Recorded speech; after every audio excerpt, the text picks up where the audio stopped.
So you're live on Tech TV, and now we are at the administration block of the university, and you can see at the background there's been a massive distraction by the student body through the demonstration that was done this morning. Now we have the Ashanti regional minister with the Kumasi mayor coming to inspect and see what they can do to help this particular situation. So we are here to meet the regional minister, and who address the media and bring to us what they also have or what they have to say about this particular situation. But meanwhile, we've gone around for him to see the rampage, the damage that has been caused from the halls to the faculty area to the security center and to the dean of student office, and this particular place that is the administration block of the university. My name is Emmanuel Nana Yeboah, and I'm reporting for Tech TV.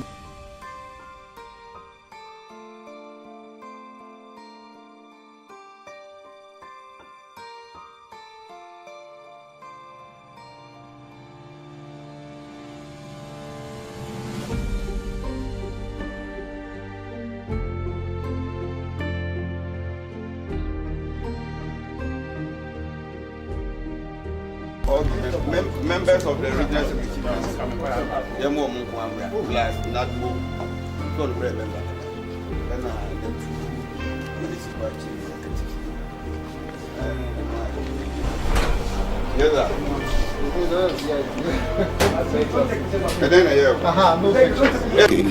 Thank you very much. Actually, we heard of the problem here yesterday night, so we detailed some policemen around to support the security on campus. Unfortunately, when they started, we realized that the number was too high and we needed to beef up the security. So we brought in more policemen, and later we had to ask the military also to send reinforcement. So we had a joint police and military force that was able to curb the crisis and brought it under control. Now we've told the areas where we've seen serious distractions. In fact, the extent of damage is very high. Over 30 vehicles have been vandalized. You can see that the reception and administration seriously damaged. If you go to Independence, the reception and the scanning machines, all of them have been destroyed. Most of the CCTV cameras around have also been destroyed. If you go to the dean's office, dean of students, the office, that place too, similar thing has happened. Even the security post, they've destroyed the whole place, and some of the motorbikes and vehicles in the area all have been destroyed.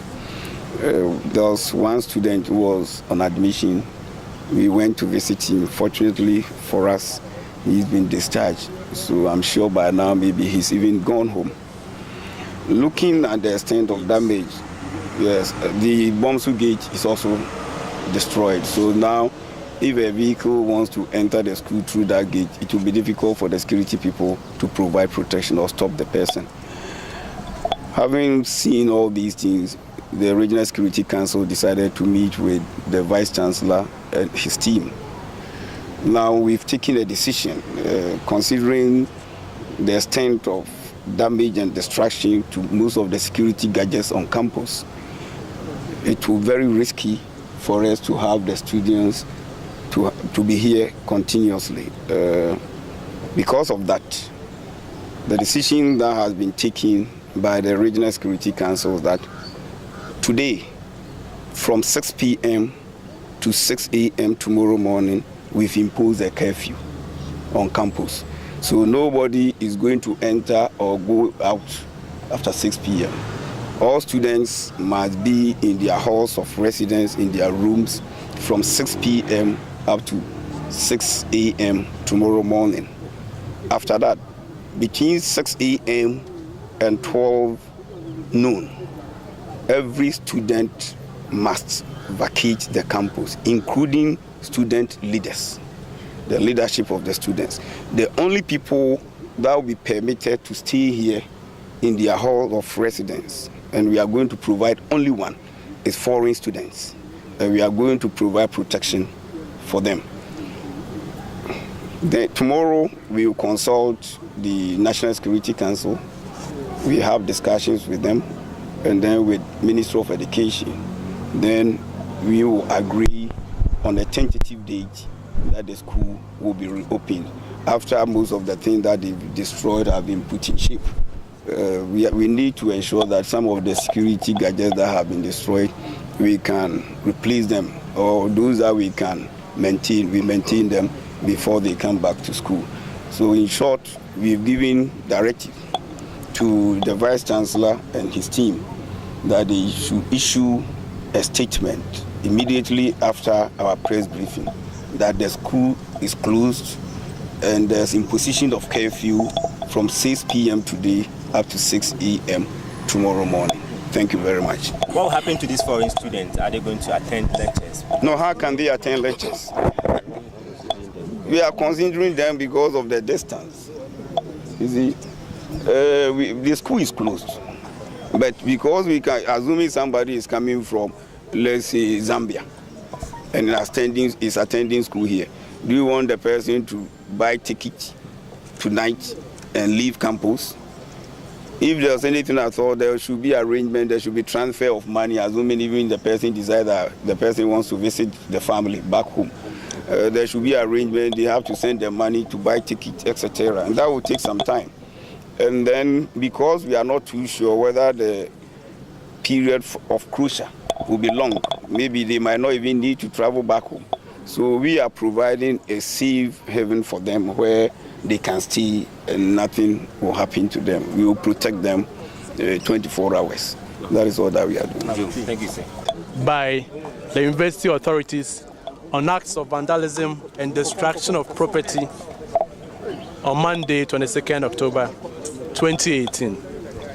Ladies and gentlemen of the press, we've called you to this press conference to respond to some misconceptions about recent unpleasant developments at the Kwame Nkrumah University of Science and Technology.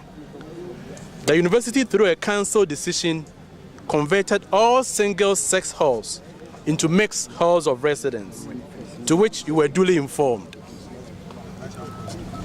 It is worthy to note that historically, halls in the university were mixed based on the population of females admitted into the university at any given time.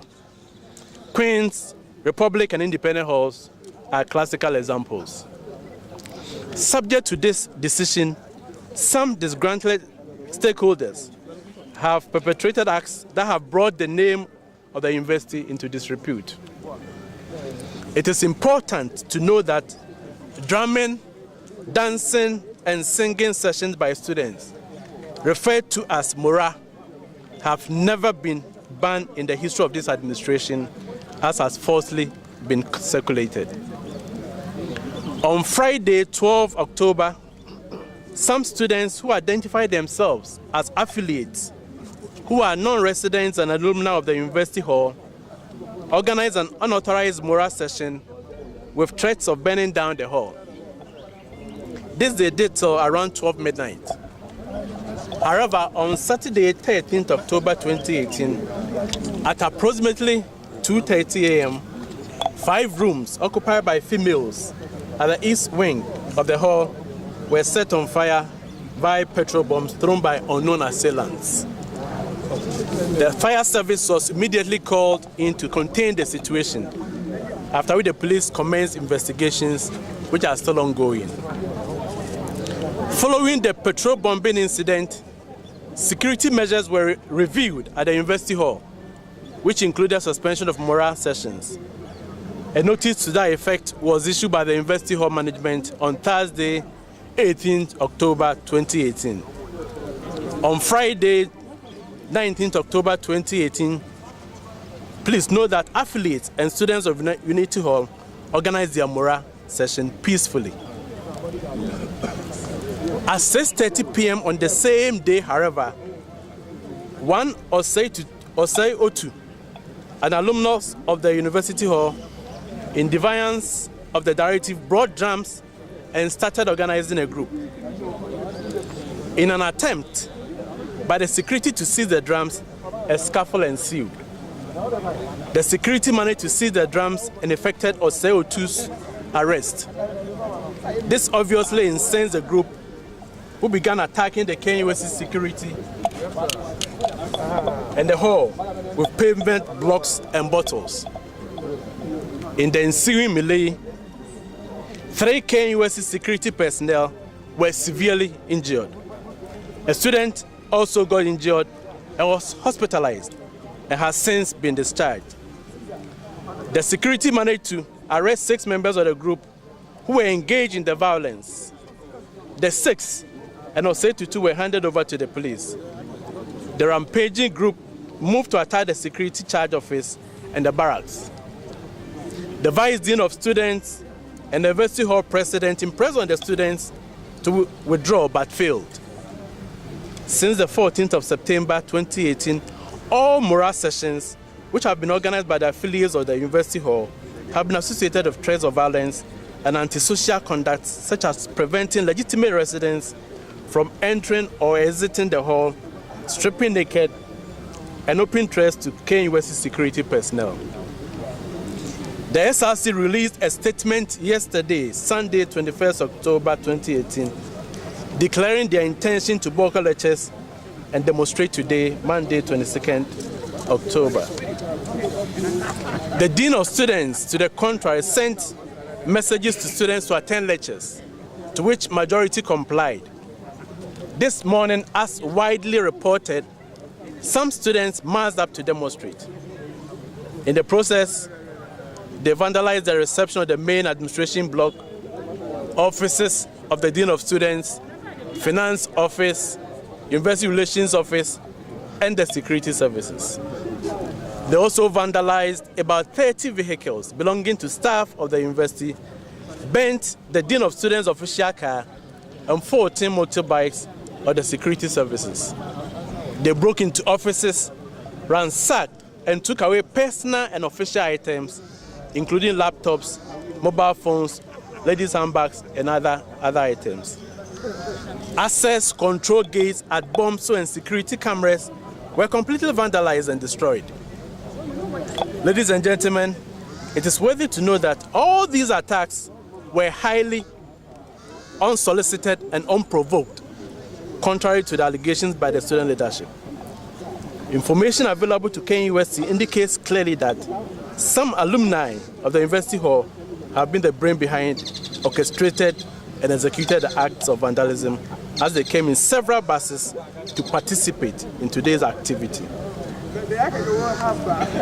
The university strongly condemns in no uncertain terms acts of vandalism leading to the destruction of both government and private property and destroying facilities obtained with the taxpayers' money.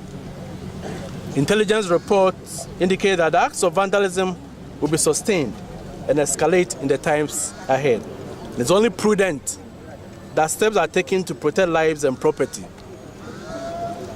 The executive committee at an emergency meeting has, in consultation with the Regional Security Council, agreed and further directed that the university should be closed down by midday tomorrow. All students, except foreign students, are to vacate their house of residence by the said time. Management of the university will, however, want to assure parents, students, and the general public of the university's continuous protection and support for all our students, staff, and property.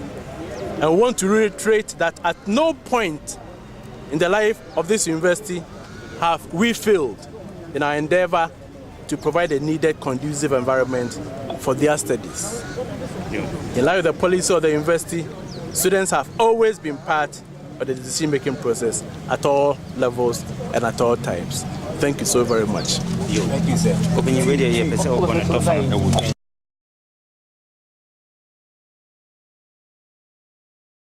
Tech TV. Experience educational television.